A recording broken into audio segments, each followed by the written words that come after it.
Real Madrid. Irréel, les gars. C'est juste irréel. Bienvenue sur le débriefing. J'espère que vous êtes prêts. Ça va secouer, ça va secouer. C'était un match de dingue. Comme Marc l'a dit, de Pecho. C'était juste irréel, man. 3-2 pour le Real contre le FC Séville sur un match adéquat. Mais Real, dañu mën a ester cette équipe, quoi. Bon, on va essayer de débriefer vite fait en essayant de voir ce que le Real Madrid a proposé. Déjà, il faut savoir que je pense qu'Ancelotti s'est trompé en première mi-temps, quoi. Franchement, son classement de première mi-temps, je suis pas d'accord du tout. Je suis pas d'accord, juste pour être clair, quoi. Mais bon, déjà, il a fait du 4-3-3 comme d'habitude avec son équipe. Toni Kroos, Modric, Camavinga, Vinicius, Valverde et tout. Mais je pensais que sur le côté gauche, au lieu de mettre Carvajal, il devait mettre à moins Nacho qui normalement a plus d'apport offensif, quoi, mais c'était pas le cas. En premier mi-temps, le Real n'a pas existé. Le Real n'a pas existé en premier mi-temps du tout, quoi, que ce soit dans l'envie, dans les duels, sortir les ballons, rien du tout. Tout était sous le coup du FC Séville qui a fait une première mi-temps top. La première mi-temps du FC Séville, c'était juste incroyable. Parce que eux, ils ont mis du 4-2-3-1 avec Rakitic qui a fait au milieu de terrain un match énorme. Ils ont pressé le Real. Le Real n'a pas réussi à sortir de ses buts. C'était juste irréel. Moi, j'arrivais pas. C'était juste irréel, quoi. Tu peux dire ce que tu veux, mais c'est 4-2-3-1 là avec Rakitic au milieu de terrain. Il a fait un match top. Martial, en pointe, il a aussi été extraordinaire. Il a réussi à donner du fil à retour à Militao, Alaba aussi, quoi. Même le jeune Corona, que personnellement, je ne connaissais pas trop. Wadi Homakon trop, mais il a fait un match top, quoi, parce que, bon, c'est vrai que sur le milieu, c'était Lucas Vasquez sur son côté, il a un peu souffert. Mais Corona, ça a eu balle de Kaidem, c'est Djeli Djiko, Djem ko def duel 1 contre 1, il a fait un match top. C'est une première mi-temps, c'était parfait. Première mi-temps, FC Séville, c'était parfait.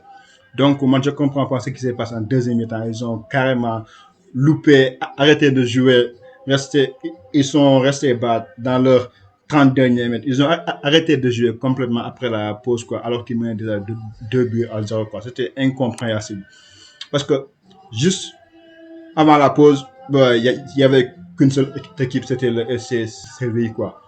De la première jusqu'à la 45 minutes, c'était le FC Séville sur tous les duels et tout, quoi. Le Real était acculé, comme vous pouvez le voir. La Kish Motegi Kankayanseur sur un coup franc. Coup franc, man, lu ma ci gën a dajji mooy waa ji Militao. Et Militao, tu es sur un mur, tu es un défenseur.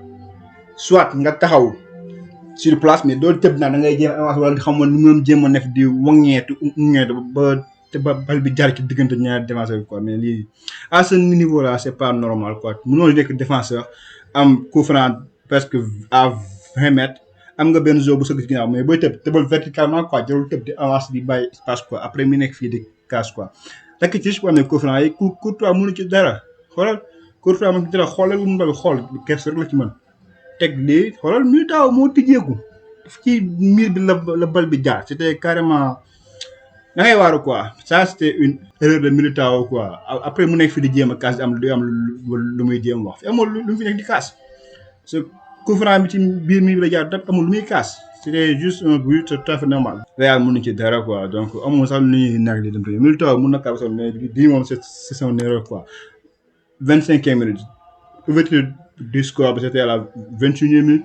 3 minutes plus tard, xoolal position Real, xool positionnement wu Real bi nga xool milieu terrain bi ak Kroos, y a Modric, y a Camavinga, ñëpp ñu bàyyi fii moom kese waa ji, quoi. Normalement Valverde qui était là, il devait être beaucoup plus proche de ça, bàyyi waa ji ak Modric, quoi, mais defu ko. Quand il changé, elle c'était du 3 contre 2 et c'est facile comme bonjour, quoi. waaye si jël bal bi mbëkkal ko Corona, un duel avec le défenseur Militao, bon xam naa bëgg woon def faute mais mënu ci dara, quoi.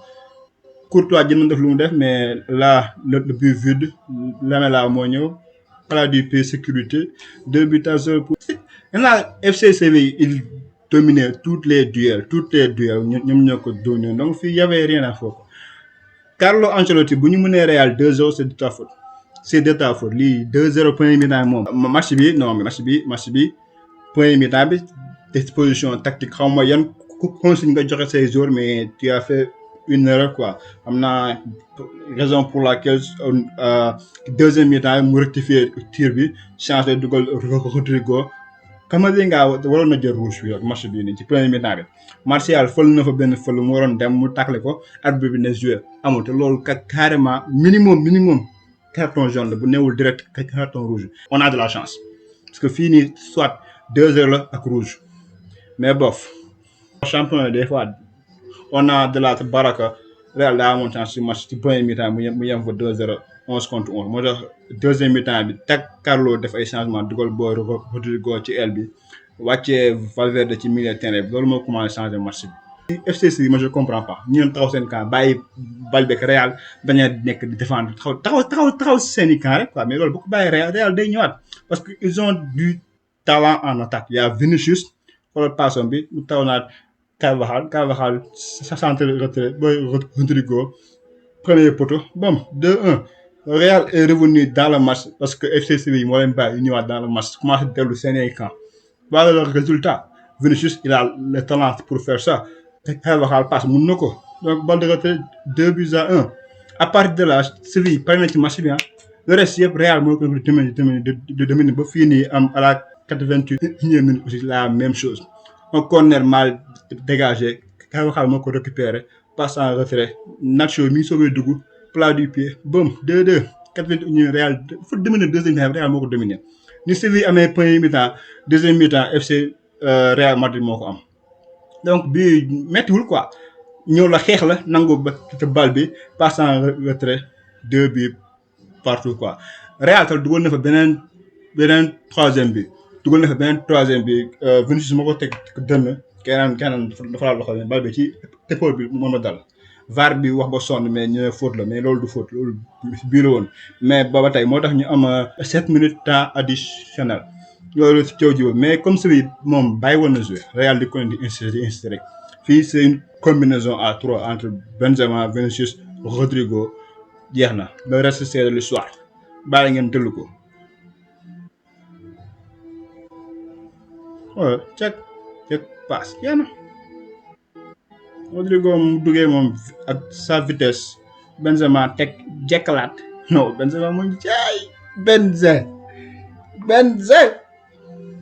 naanaa nga nag jeex na match bi fii la yema 3-2 pour le Real le grand Karim Benzema moo ci génne encore quoi jekkalaat tëj kër gi voilà le Real qui bat Séville chez eux alors que Séville moo mënoon match bi yëpp quoi moo mënoon premier mi-temps Real moom deuxième mi-temps comme Séville moom daa bañ leen di jouer Real moo ko récupéré wan ko ni man mën naa jouer boo jouewul quoi donc là match bi fii la jeexee 3-2 le grand Real Madrid thanks à Karim Benzema yaa Karim merci beaucoup Real moo ci mën a génn bu ci génnee yow la parce que troisième bi moom quand c'est important yaa Karim Benzema comme on dit quand c'est important moom yaa Karim Benzema.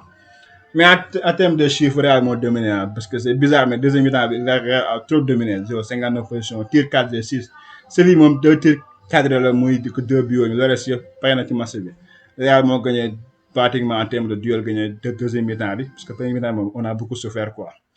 En gros c'est pas témérité quoi c'est pas témérité pour la victoire finale quoi c'est juste que Real benn mi-temps donc moom la jeu mi deuxième mi-temps bi mais ça a largement suffi pour mu dominer Séville de la tête aux pieds quoi. Donc Real foog ñuy bàyyi di jouer benn mi-temps wala ay 10 minutes 20 minutes quoi loolu doxul quoi loolu baaxul si ñun supporters yi quoi dañuy jouer lu bëri jouer leen anyway ci au classement Real a 15 points d'avance sur le Barça qui a 2 matchs à retard Barça su ko les jeux ak Cadiz suma juumle classement des buteurs Benzema 25 buts tey kàlla tax Benzema 25 buts deuxième bi Raúl Thomas 15 buts 10 buts ko Real naka Benzema rawee non Benzema daal Liga bi yaa xam moom yaay borom Liga de waaw keko yaay borom Liga voilà bien. Sinon bon voilà c'est tout pour le débriefing match bi neexoon na c'était compliqué le Real a vraiment pris une option pour le trophée le Real est pratiquement champion je pense que le Real a 5 doigts 9 doigts yooyu quoi ci trophée bi quoi pratiquement yaa Karim jërëjëf waay Karim Benzema merci beaucoup bilaay wala Karim Benzema le grand Real Madrid nag a encore gagné c'était très compliqué mais on a réussi à le faire donc on se quitte avec ces images du vestiaire du Real Madrid pour vous dire Hala Madrid, Inna de Mas, et on se retrouve au cours de la semaine pour notre débriefing. Mais d'ici là, prenez soin de vous et prenez soin de votre famille. Peace and love.